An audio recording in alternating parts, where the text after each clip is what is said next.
Hello everyone, let us start our final part of this lesson.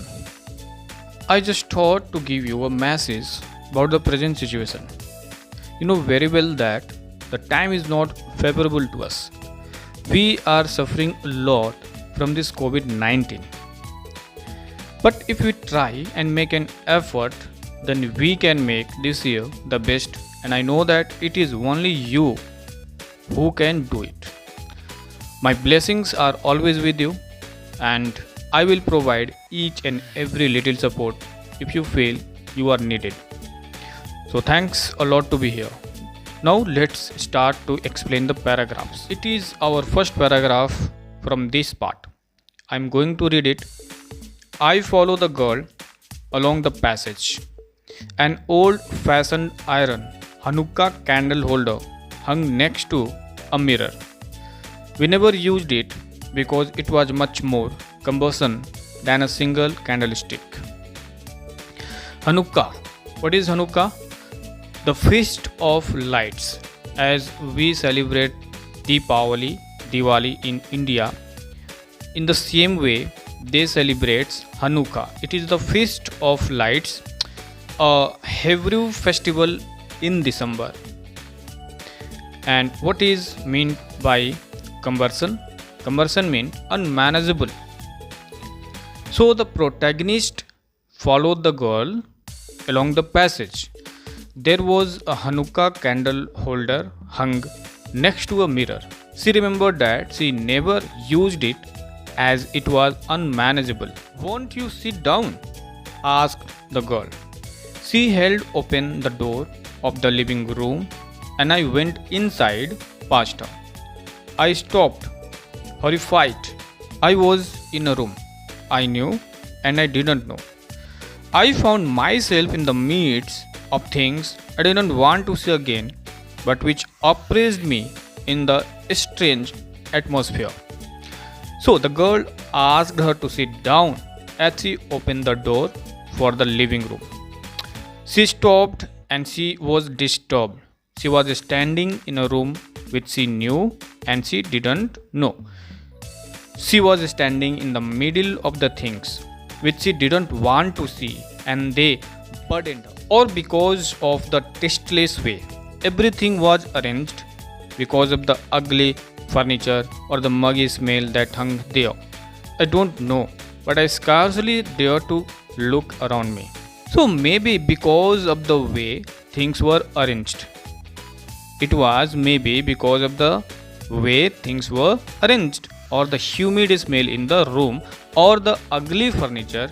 She was scared to look at everything. The girl moved a chair. I sat down and stared at the woolen tablecloth. I rubbed it. My fingers grew warm from rubbing. I followed the lines of the pattern. Somewhere on the edge there should be a burn mark that had never been repaired. She sat down on a chair which the girl pulled out for her. She looked at the woolen tablecloth. She rubbed it and her fingers felt warm. As she followed the lines of the pattern, she remembered a burn mark that was never repaired. My mother will be back soon, said the girl. I have already made tea for her. Will you have a cup? Thank you. So the girl told her that her mother would be back soon and asked if she would like to have a cup of tea. She answered, thank you. I looked up. The girl put cups ready on the tea table. She had a broad back, just like her mother. She poured tea from a white pot. All it had was a gold border on the lid. I remembered she opened a box and took some spoons out. So, the protagonist looked up. She saw the girl put 2 cups of tea in front of her. She had a broad back, just like her mother. She poured tea from the teapot and it had a gold border on the lid. And she opened the box and took some spoons out of it. That's a nice box. I heard my own voice. It was a strange voice, as though its sound was different in this room. The protagonist complimented the girl about the box. She felt weird hearing her own voice. It was sounding different to her. Oh, you know about them? She had turned around and brought me my tea. She laughed. My mother says it is antique. We have got lots more.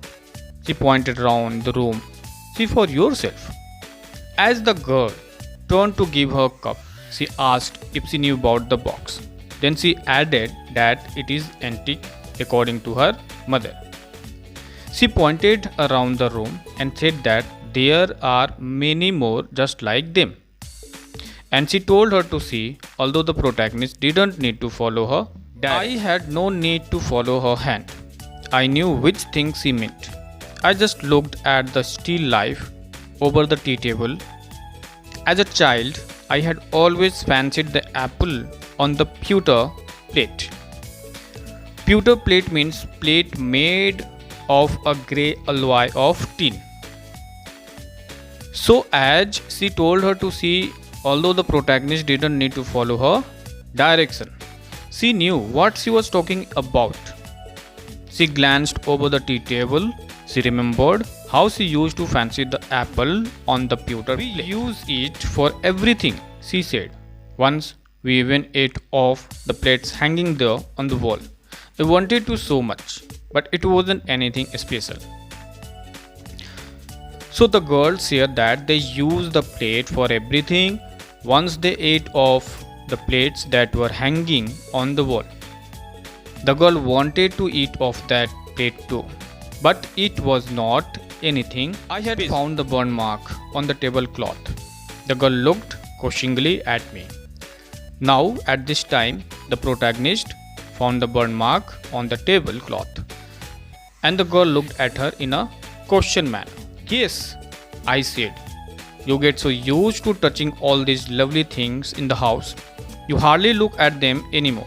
You only notice when something is missing because it has to be repaired or because you have lent it, for example. So, the protagonist said yes and told her that when you are so used to touching things into your house, you hardly notice anything. You only notice when something is missing or it needs to be repaired or because you have lent it. Again, I heard the unnatural sound of my voice and I went on. I remember my mother once asked me if I would help her polish the silver. Then she again found her voice to be unnatural. She continued. She told the girl that once her mother asked her if she would help her polish the silver.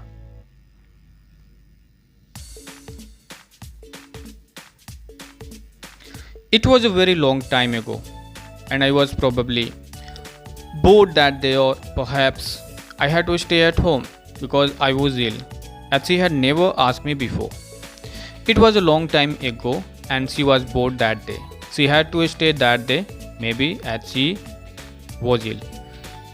She asked her mother what silver she is talking about. Her mother said it was the spoons. I asked her which silver she meant, and she replied, surprised that it was the spoons, forks, and knives. Of course! And that was the strange thing. I didn't know the cutlery we ate of every day was silver. So she asked her mother that what silver she is talking about. Her mother said it was the spoons, knives, and forks. But she didn't know that it was silver. The girl laughed again. I bet you don't know. It is either. I looked intently at her. What we eat with? She asked. Well, do you know?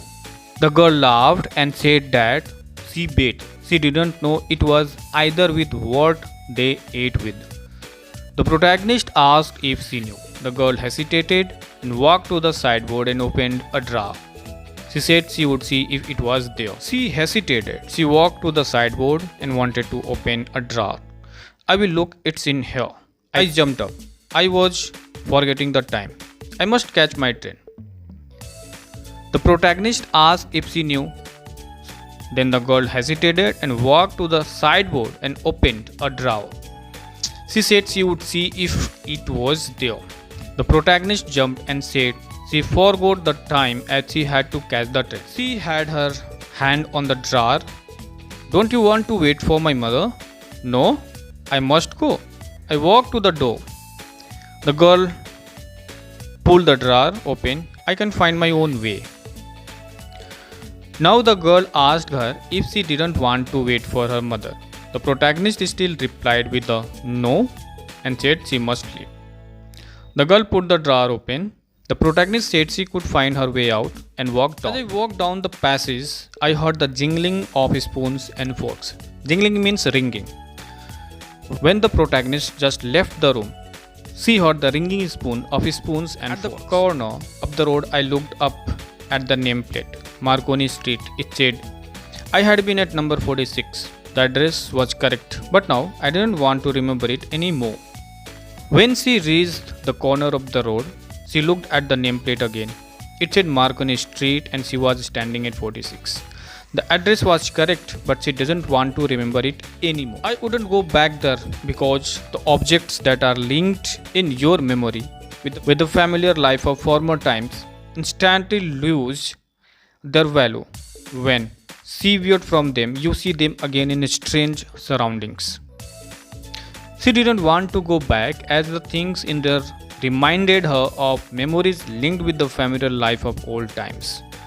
But they lose the value when you are separated from them and you see them again in a strange environment. And what should I have done with them in a small rented room, where the shreds of blackout paper still hung along the windows and no more than a handful of cutlery fitted in the narrow table drawer? She thought of that. What she would have done with a small rented room where blackout paper hung over the window and no cutlery fitted in the narrow drawer. I resolved to forget the address of all the things I had to forget. That would be the easiest. So now the narrator finally resolved on forgetting the address as it would be easiest thing for her. So students, we completed this lesson and I hope that you have enjoyed a lot. If you have some problems, some questions, you may ask me anytime. Thank you very much.